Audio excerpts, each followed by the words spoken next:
and welcome to another Friday Soundcheck.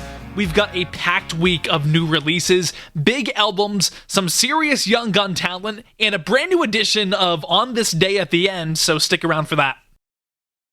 Let's kick it off with Hot Off the Press because it feels like the release schedule finally woke up today. First up is Gavin Adcock with Perfect Man, one of many singles released today. Next, Dylan Marlowe drops Barefoot and Pregnant. Connor Smith is back as well with Ain't Got Enough Faith. Then we've got Ashley McBryde. She's released her version of A Little Less Talk and a Lot More Action, paying tribute to Toby Keith. And of course, rounding out the new releases this week is Parmalee with How Do I Let You Go? All right, let's jump over to the album drop because this one deserves a spotlight for sure. Ernest has released his brand new project Live from the South. He self-produced it along with a few of his friends, and the whole thing has a warm, front porch songwriter circle feel.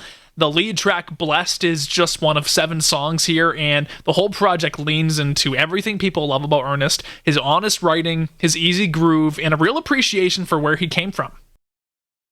Now for this week's Rising Star Spotlight, and this is a big one for sure. Ty Myers is only 17, and he's already writing like someone who's been doing this for decades. His new single, Ends of the Earth, is wild when you remember how young he is. He actually wrote it late at night in his room, plugged into a tiny practice guitar amp, mapping out this whole emotional push and pull with a girl that he wasn't sure he had a chance with. What's crazy is how mature the song sounds. His producer, Brendan Hood, said they wanted it to feel timeless, almost like a soul ballad blended with country, and I think they nailed it. Ty sings it with this calm confidence you don't expect from a teenager, and the track has enough space in it for the story to breathe.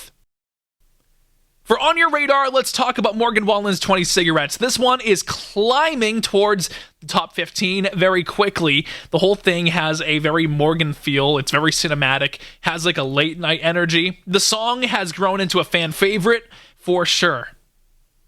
All right, finishing things off with the newest segment of the show, On This Day in Country Music. 1 year ago, Morgan Wallen was at the top of the charts with Lies, Lies, Lies. Russell Dickerson, 5 years ago, held the number 1 spot for Love You Like I Used To for second week. 10 years ago, Cole Swindell was number 1 with Let Me See a Girl. And 15 years ago, the Zac Brown Band and Alan Jackson teamed up for As She's Walking Away, which is still one of my favorite collabs to this day. And 20 years ago, Keith Urban was in his 4th week at number 1 with Better Life. It's just something you don't see a lot of anymore.